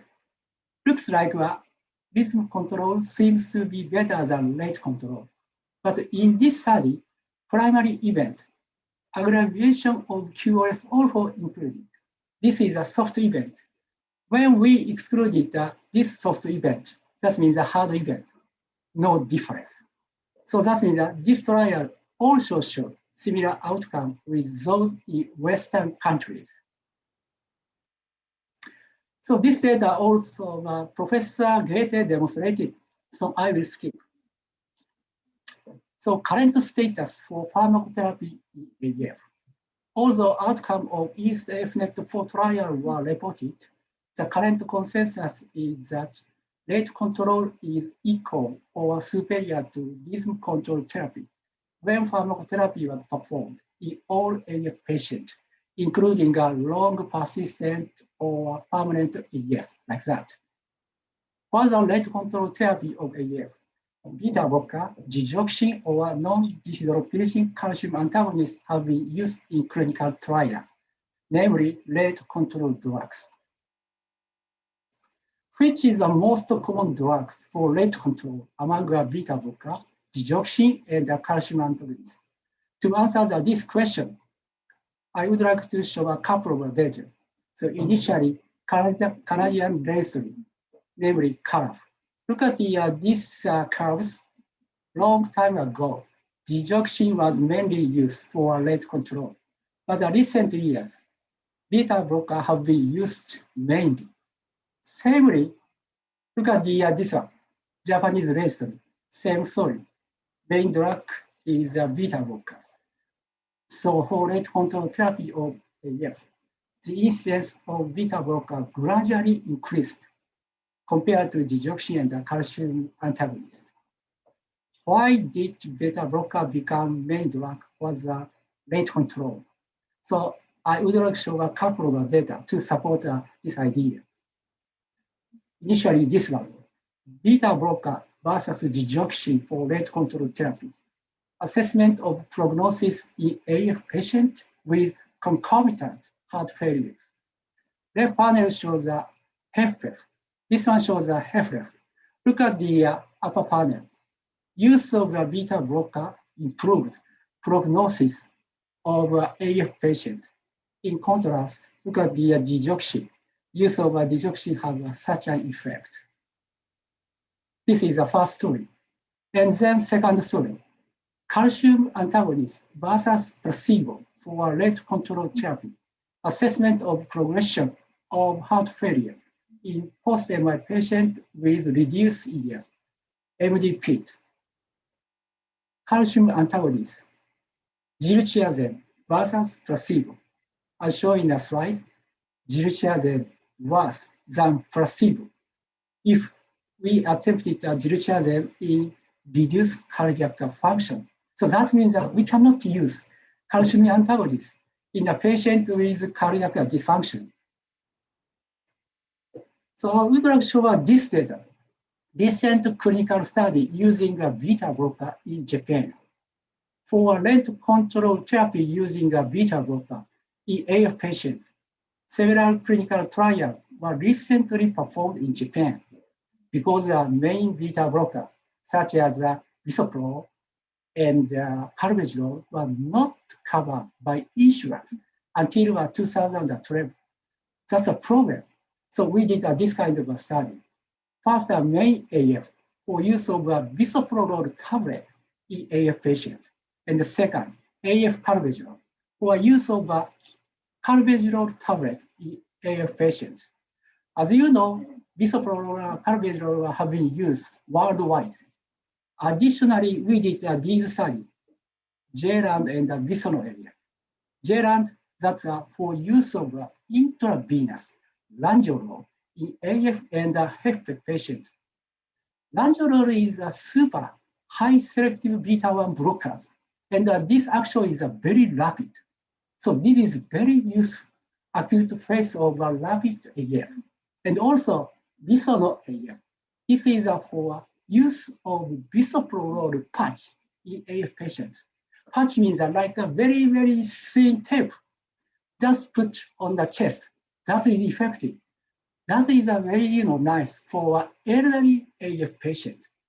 So we did these study. So now evidence of the beta blocker were constructed as a rate control therapy in Japanese AF patients.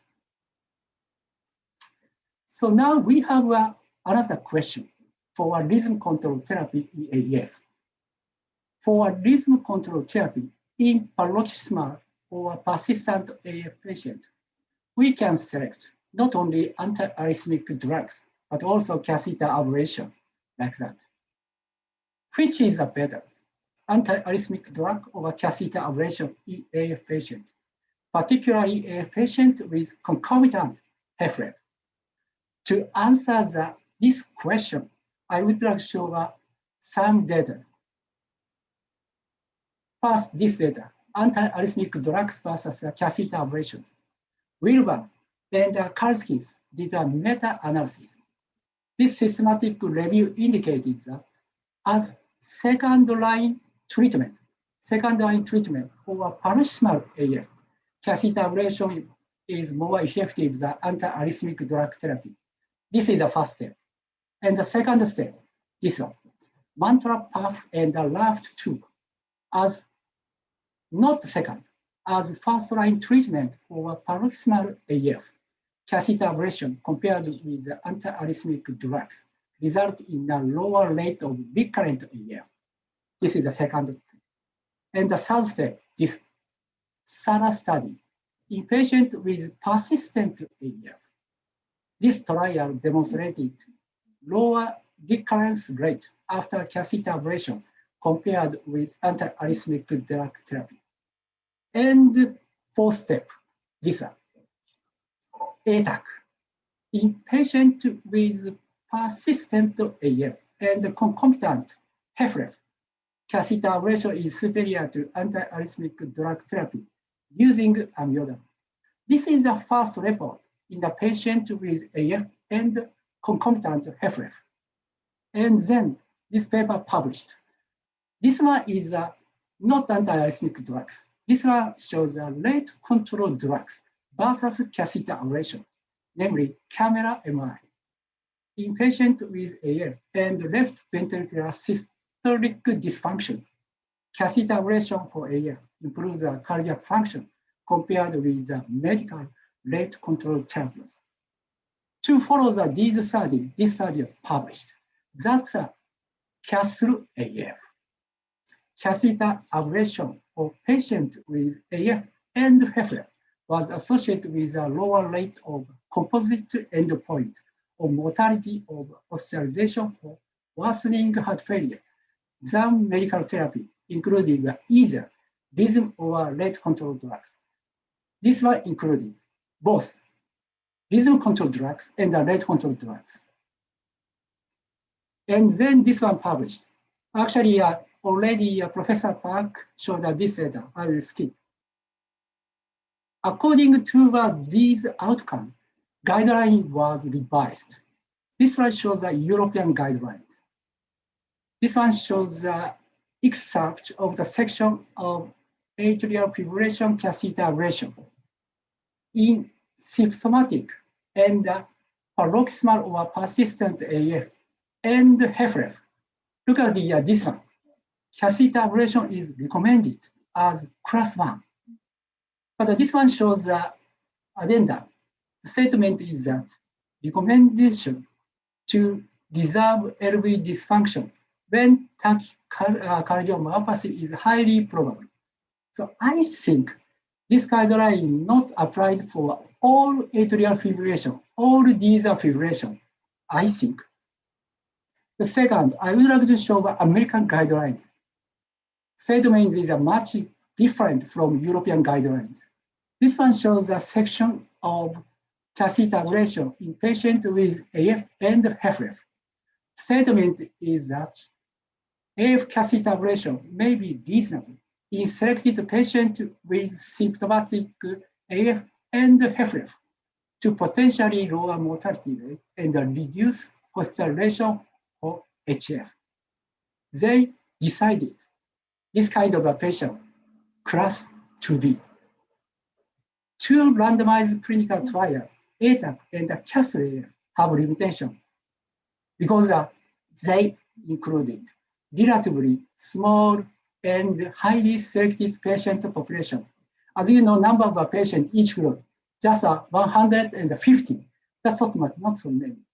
So they stated further larger studies are needed to validate that result. This is the American guideline. I would like to show a Japanese guideline. I'm sorry, this is written in Japanese, but the Chinese and the Singaporean and the Taiwanese people can read this guideline. So the section of catheter ablation for AF complicating HF. Recommendation is that AF catheter ablation may be applied in symptomatic patients regardless of the presence of heart failure. Recommendation is class 2A. So in each guidelines, recommendation of class of catheter ablation for patients with AF and HFrEF varies from class 1 to class 2. That's very, very interesting for me. Finally, I would like to show this data. This is very interesting because Professor Goette also mentioned about this kind of outcomes. Effect of catheter ablation with versus without continued antiarrhythmic drugs. Powder AF. Continued use of previously effective antiarrhythmic drug significantly reduced recurrence of symptomatic paroxysmal AF. Hybrid rhythm control therapy might be effective strategy. I think that this idea is a very, very useful clinical practice. So let me conclude my presentation. Current status of rhythm control therapy using antiarrhythmic drugs, EAF, is for symptomatic patients as a next step of rate control therapy, regardless of cardiac function. In terms of rhythm control therapy, catheter ablation more effective in restoring and maintaining sinus rhythm compared with antiarrhythmic drug therapy in AF patients. However, it is still unclear regarding the improvement of prognosis and inhibition of cardiovascular events in AF patients with concomitant HFrEF. Thank you very much.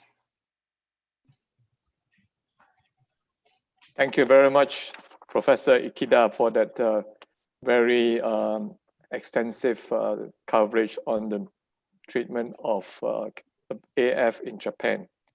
We will have the discussion at the end. So finally, it is my pleasure to introduce Professor Xie Ming Seung, and he is a professor of medicine at the Taipei Medical University from Taipei, Taiwan.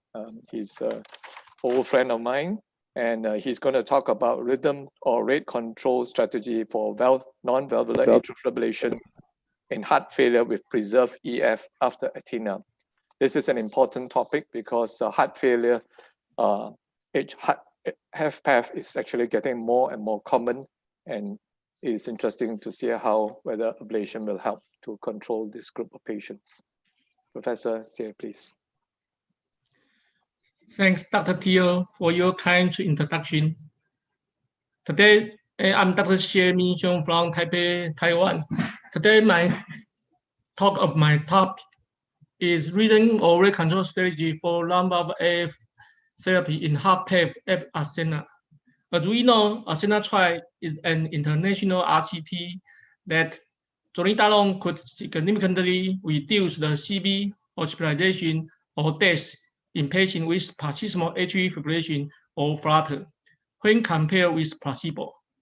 However, after the Andromeda and the Pallas trial, zolidalone is contraindicated for heart failure and the permanent AF patient. After ASCENA trial, we do not have new oral antiarrhythmic drug for rhythm control of AF. Therefore, how do we treat AF patient with HFpEF? Antiarrhythmic ablation or rate control. Today, my talk will include 3 parts. First, the epidemiology of AF in HFpEF. Second, rate control strategy in AF with HFpEF. Third, and the major part, rhythm control strategy in AF with HFpEF. The first one, I will discuss the epidemiology of AF in HFpEF.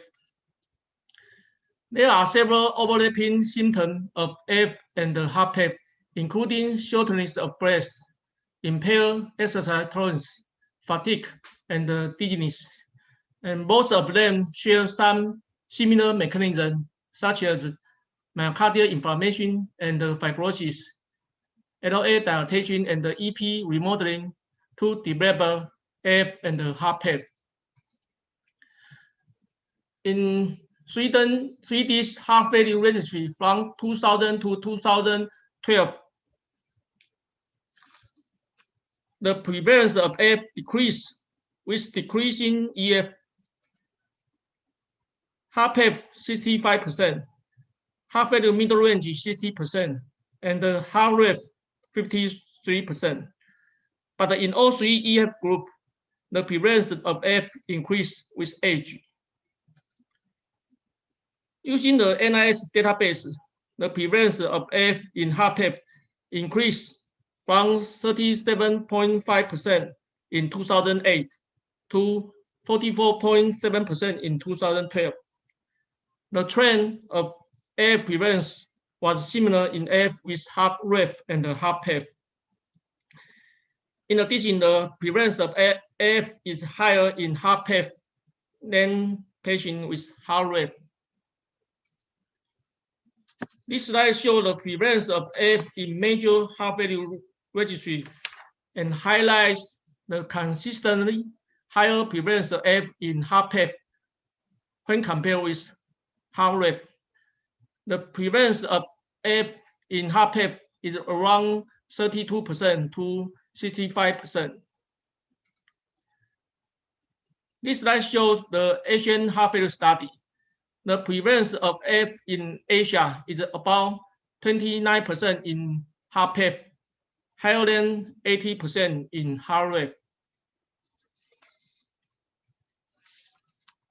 This study also showed the prevalence of AF in Asia has regional differences, lower in South Asia and higher in Northeast and Southeast Asia. Also, lower prevalence in India and higher AF prevalence in Japan and Korea. In addition, the prevent AF increased the all-cause mortality between 11% to 37% in patients with HFpEF. This slide shows the outcome of AF in HFpEF versus HFrEF. This meta-analysis study shows all-cause mortality is significantly higher in patients with AF HFrEF than patients with AF HFpEF. And the stroke and the heart failure hospitalization was similar between the two groups. The second part, I would like to talk about the rate control strategy of AF in HFpEF. This slide shows a meta-analysis study including 11 RCTs to investigate the effects of beta blocker on the cardiovascular outcome in patients with heart failure, both in sinus region or atrial fibrillation. The results show beta blocker could significantly reduce all-cause mortality, cardiovascular death, and cardiovascular hospitalization in patients with HFrEF in sinus region. However, we could not see the beneficial effect of beta blocker in patients with HFpEF, both in sinus region or atrial fibrillation.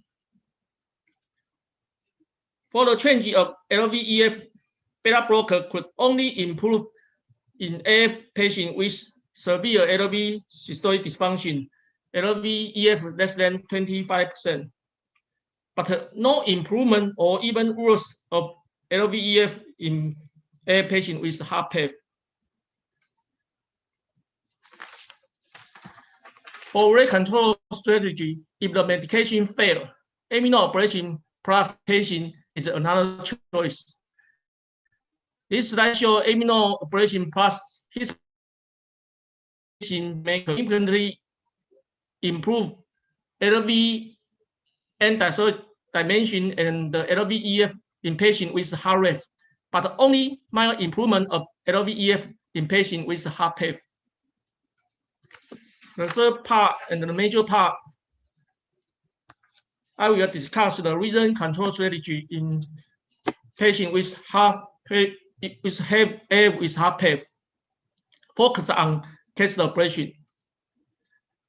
Rhythm control strategy, especially catheter ablation of AF, is recommended for patients with HFrEF in the current guideline that the previous speaker has emphasized. How about the strategy for AF patients in HFpEF? Currently, there are no RCTs available to compare the efficacy of rhythm control versus rate control in the AF HFpEF population. Only observation study investigating the efficacy of catheter ablation in AF HFpEF have been published. This slide shows the gap with the guideline heart failure registry from 2008 to 2014 included more than 15,000 AF patients with HFrEF, age 65 years and older. Only 12% of patients underwent rhythm control, and they have better 1 year survival, 69.2%, than those with rate control, 62.5%. About 85% of rhythm control strategy use antiarrhythmic drug, and most of them are amiodarone. And 89% of rate control strategy use the beta block. In the following slide, I will focus on case ablation of AF in HFrEF. This study from Japan group, including 74 HFrEF patients, underwent case ablation of AF. During the mean follow-up 34 months, 27% of patients remain AF. The results are not so bad, especially 59% of patients are long-standing persistent AF. This study also found Japan group included 85 AF HFrEF patients. 60% of them are non-persistent AF. The AF-AT recurrence rate was similar between the ablation and the non-ablation group during the long-term follow-up.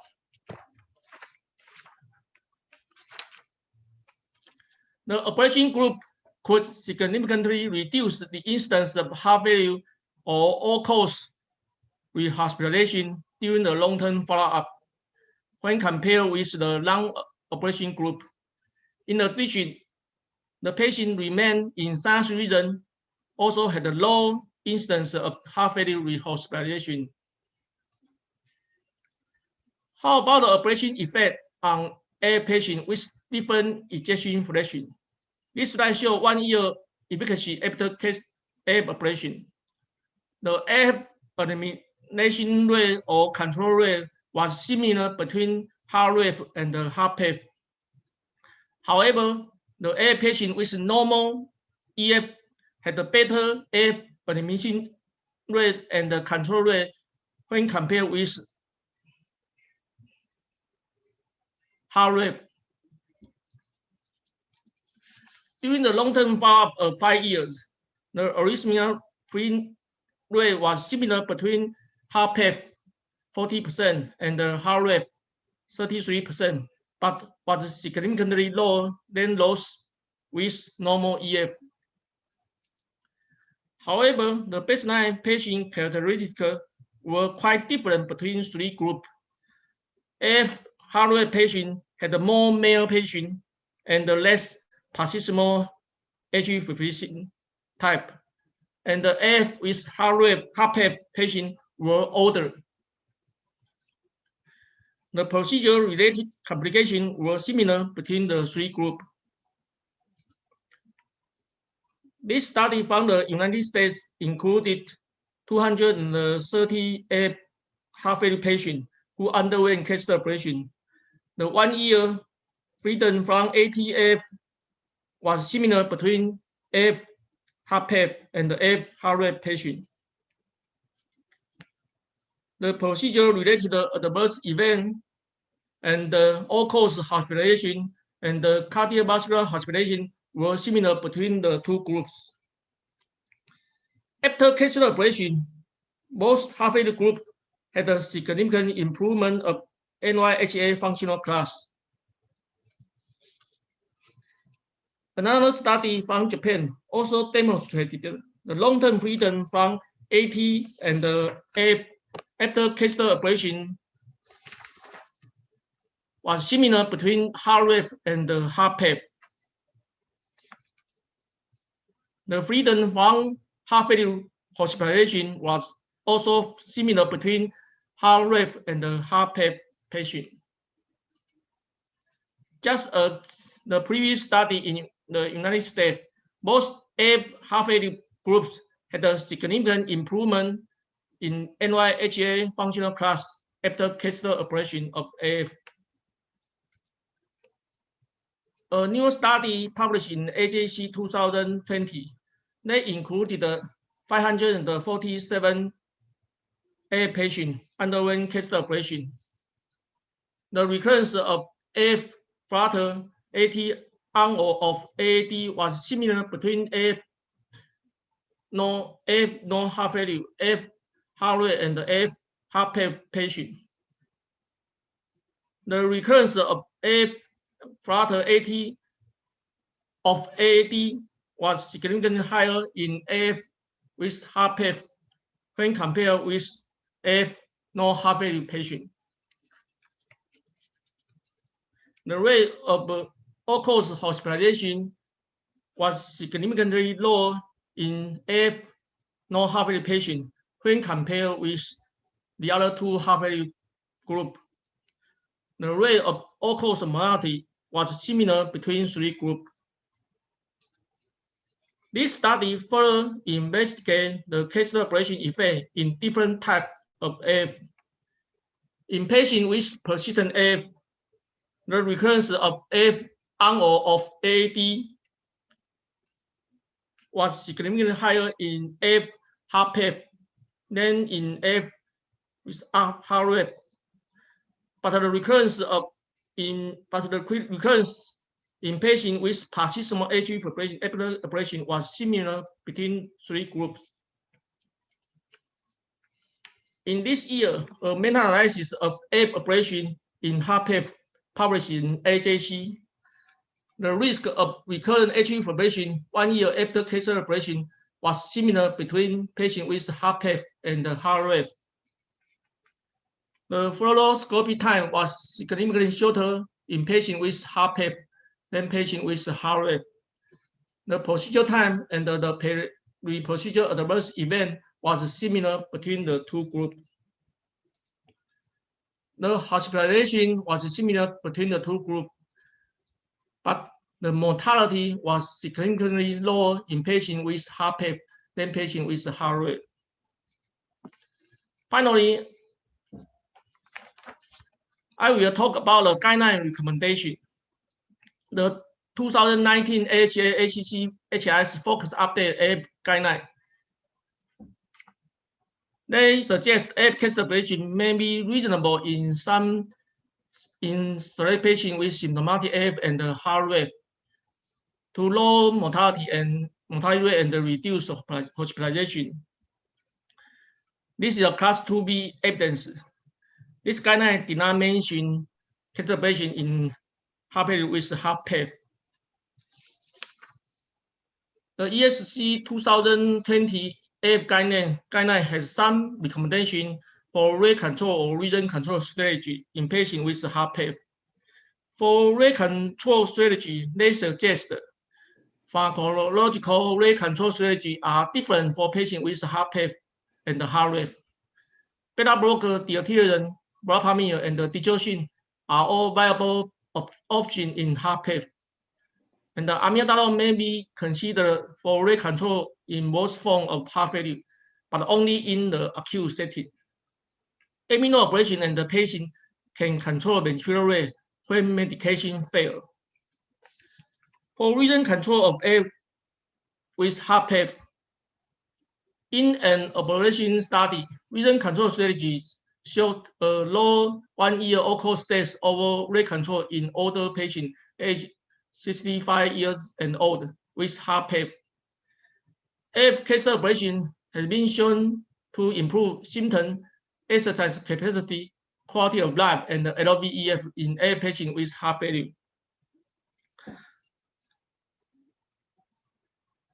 However, they did not mention catheter ablation of AF with heart PEF. They only mentioned just catheter ablation AF with heart rate. The evidence was 2A, a little different with American guideline. This is my take-home message. The prevalence of AF was higher in patients with heart PEF than heart rate. Beta blocker is the most common rate control drug for AF with heart PEF. Rhythm control strategy may be better than rate control for AF with heart PEF. the efficacy and the safety of AF catheter ablation are similar between HFrEF and HFrEF. Thank you for your attention. Thank you very much, Professor Xie. Thank you to all the speakers for keeping on time. And so we have a little bit of time for discussion. Perhaps I'd like to start with Tachapong. You know, going through when you were talking about rheumatic heart disease and how it is really not easy to treat these patients when they are already having established rheumatic heart disease. Isn't it much more easier if we just prevent rheumatic heart disease? Like now, I hardly see any rheumatic heart disease. There's no rheumatic heart disease for me to ablate.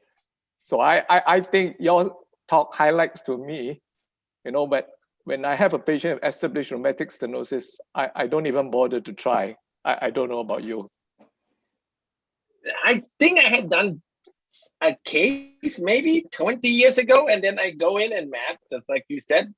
We were doing cafe, so it was like nowhere to ablate. It's like no, that's like no, there's no tissue to ablate. All scar and like tiny cafe, and like okay, it's the end of the day. We don't do this. And since then, I have not done it again. Do any of the papers have long-term results, like 10 years? You know, results of... No, the papers are quite rare. I was digging through it, and then, you know, most of them only report 1 year. I'm sure over time, they all goes into AFib. Just like the X-ray I show on the first slide, it's that big, hard, rheumatic post-surgery. I'm not doing anything. Professor Lin, are you seeing a lot more rheumatic heart disease in Taiwan? That's when I was registered. When I was arrested, the whole cardiology ward is full of rheumatic heart disease. Yes. But I cannot even hear like opening snap now. Yeah. But I'm interested in the amiodarone seems to be still quite effective after the cardioversion of the AFib in rheumatic heart, or after the PDMC, mitral commissurotomy. So how do you think about? I don't know. How about the experience in Thailand? Is it you were trying to convert it to sinus as much as you could, or you just want to very control it with anticoagulant? I don't know, Dr. Tachapong, how do you feel about that? This field sometimes we this kind of, but it's difficult for us to make decisions. I think most of the time, I think just like the guidelines, if I see mild mitral stenosis or moderate mitral stenosis, and if they happens to have a AFib, I kind of try to send them to my friend to try to do the valvuloplasty rather than trying to do rhythm control. I have not done it trying to do ablate people with mitral stenosis or severe MR. Dr. Park has done a lot of work on this thing. Professor Park. What do you say? You have the valve, post-valve surgery too. I also have a limited experience for the mitral AFib ablation, but I don't see the rheumatic AFib nowadays.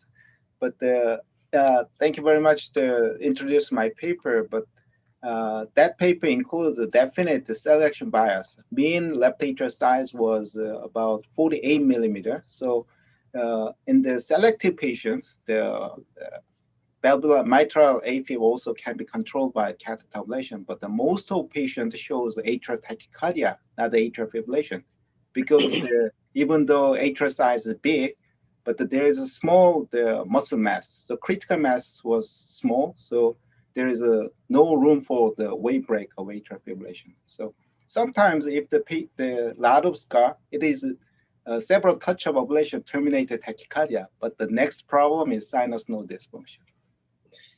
Next, pacemaker. Yeah. Next, I'd like to ask Professor Ikeda. You know, looking at the AF with heart failure, reduced EF patients, do you think that some of these, like you mentioned, alluded to, some of the studies are a little bit biased in the sense that the patients were highly selected? These were patients who likely have atrial fibrillation with tachycardia cardiomyopathy, which you and I do see, their rapid heart rates, even though the average may not be very high, but intermittently they're very high heart rate. So they're likely to have AF-induced tachycardia cardiomyopathy.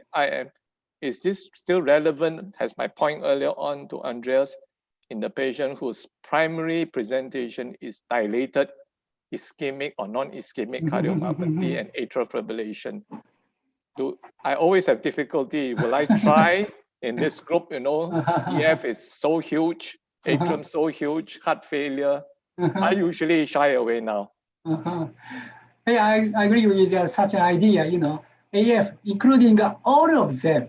But previously, that's study is impossible. But when we focus on the cardiomyopathy, that is very effective. So we have to distinguish all of them. Such a individual etiology. The story will be different. I agree. Maybe Andreas can tell us how much of the early AF patients presented with tachycardia cardiomyopathy or bad cardiomyopathies, or these really quite new young patients? Actually, in my impression is within a couple of months, that means 2 or 3 months, that's means catheter ablation could be effective. But more than 3 or 4 months, that's very difficult to restore the atrial fibrillation, sinus rhythms. What about Dr. Goette? What about in your EAST-AF trial? Were there a lot of tachycardia cardiomyopathy patients? Well, so far we just have the baseline characteristics, so we can actually make statements about the baseline ejection fraction. So we do not have follow-up in that sense that I can really say, well, how the ejection fraction behaved during follow-up. But I think sometimes it's if someone comes in with a very rapid heart rate, then of course you can assume that the tachycardia-induced myopathy. However, of course, many patients have an established cardiomyopathy and then develop atrial fibrillation afterwards. And if the left atrium is heavily enlarged, then of course it might be that the cardiomyopathy is a predominant factor. But one aspect I'd like to point out is, and that is something like called functional atrial mitral regurgitation. And this is something which is very heavily associated with severe pulmonary congestion. And especially if you have a heavily dilated left atrium, you may have an impact of the leaflet motion, and then you have malcoaptation and mitral regurgitation. So this is something probably we may also keep in mind, that restoration of rhythm and probably also altering the geometry of the atria may affect mitral regurgitation and also then symptoms of heart failure, because many patients really have extraordinary symptoms, but ejection fraction is just in the mid-range, and you do not know why do they have so much complaints. But sometimes it's really the mitral valve, and then restoration of sinus rhythm really may help in these patients. Yes, that will be a challenging group. The Professor Xie, I mean, you talked about heart failure preserved EF is interesting, but even in the heart failure category, they have not defined heart failure preserved EF. It seems to me that it's still a mixed bag of disease, not a single disease. Very hard for us to be. The etiology of the disease seems to be the most important. There's no good drugs. I mean, what is the role, you think, of ablation as first line? I think just Dr. Q mentioned, heart failure is a diverse disease, diverse cause. So it's difficult to make a decision to test ablation or rhythm control or maybe rate control. For me, younger heart failure patient, even heart PEP or heart ref, I will more aggressive rhythm control. For me, I think for heart patient, I will do more ablation strategy. Maybe then heart rate, because just the paper published mentioned the mortality rate is higher in heart rate. So I think if the patient condition is suitable for catheter ablation, I think for heart patient, I will recommend more aggressive rhythm control, even catheter ablation. Thank you. I think this has been a very interesting seminar. I think to me, I think one of the most important thing, and this was brought on by Professor Goette, is that the earlier we treat these patients, whether it is ablation, whether it is rhythm control, whether it's drugs, and unfortunately we don't have time, whether it is risk factor management. I find that in my own practice, I emphasize to the patient that risk factor management, alcohol abstinence and everything is so important. There's no point I do an ablation and you go and trigger it. So I think, but I think what is important and for us as the EP community is we need to tell our fellow cardiologists that it is not right to just say, okay, it's all right to have atrial fibrillation, we just rate control and anticoagulate. It's actually second best. We have a lot of data that it is useful, except that I think too many times it is too late, and we get it too late, and the patients come to us too late. They have too many comorbidities, and whatever we do, that's why the long-term success rate is not good. So the other non-interventionists will say, yeah, it's hopeless, no point doing ablation, patient will just come back. So I think that at least now I tell my patients, ablation is only part of the therapy. Selected patients, it will help to keep them in sinus rhythm. And maybe, you know, with other treatment, we can keep them out of trouble. Well, that's my take on this. Maybe Professor Lin, you have any other comments or any of the other speakers?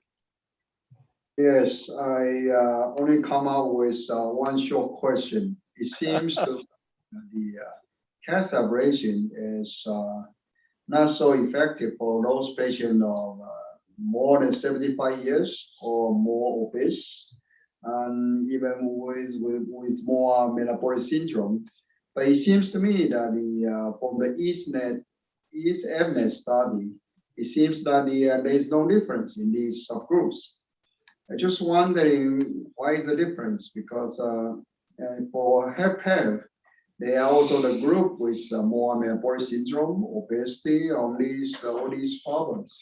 And I just wonder, maybe Dr. Goette or Dr. Park or Dr. Xie, you want to say if it's still better to maintain sinus rhythm, maybe just by better antiarrhythmic drugs, or you will still recommend cath ablation for these patients, aged patients, and with metabolic syndrome, obesity.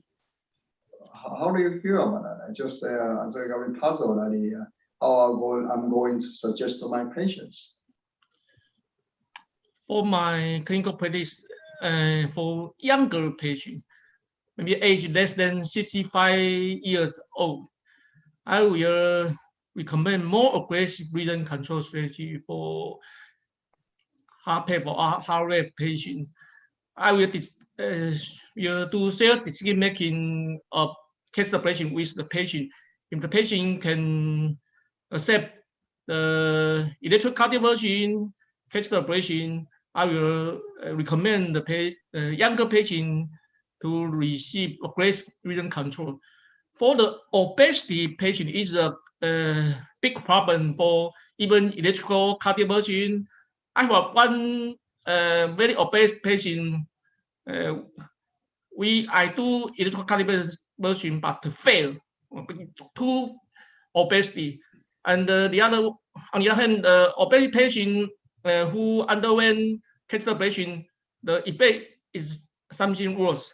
So for obesity patient, it's quite difficult to make a decision to do rhythm control or rate control. But for me, I will recommend more aggressive for younger patients, even in obese patients. I think body weight loss, body weight reduce is very important for such kind of patient. But time is important. So I also recommend to early rhythm control. How about Dr. Goette? How do you feel about that? Do you want to suggest us the use of good antiarrhythmic drugs or cancer-based or these difficult patients?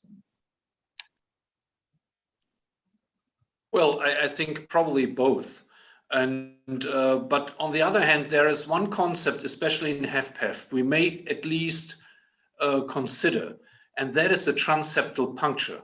Because we do know that there are intra-atrial shunt devices if you have a pressure overload in the left ventricle, left atrium, and especially in elderly patients, if you do a transeptal puncture and probably the shunt remains open for a while, you also may have a decrease in symptoms just by having the transeptal puncture done. So this could be an interesting component, in particular in the elderly, where you would also consider if the veg pressure is above 15 or so, really to have such a device implanted.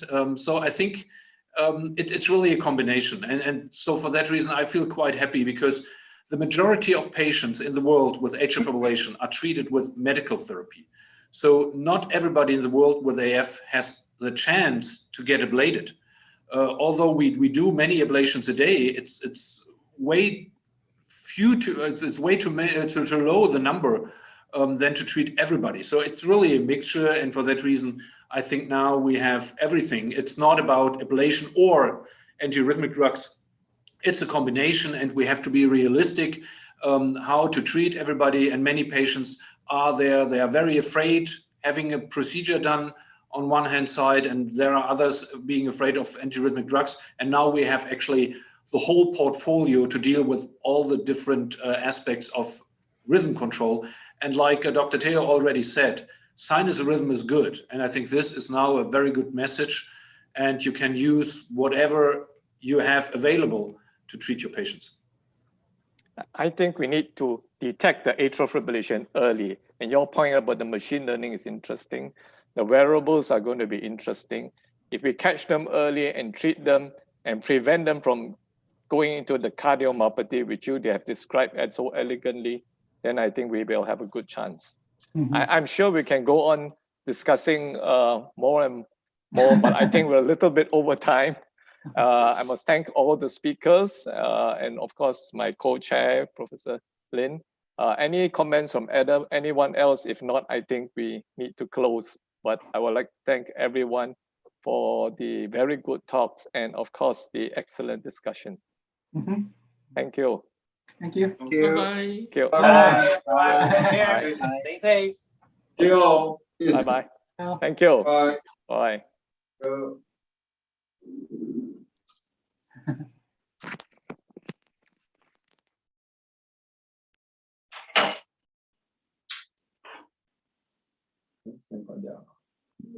Okay.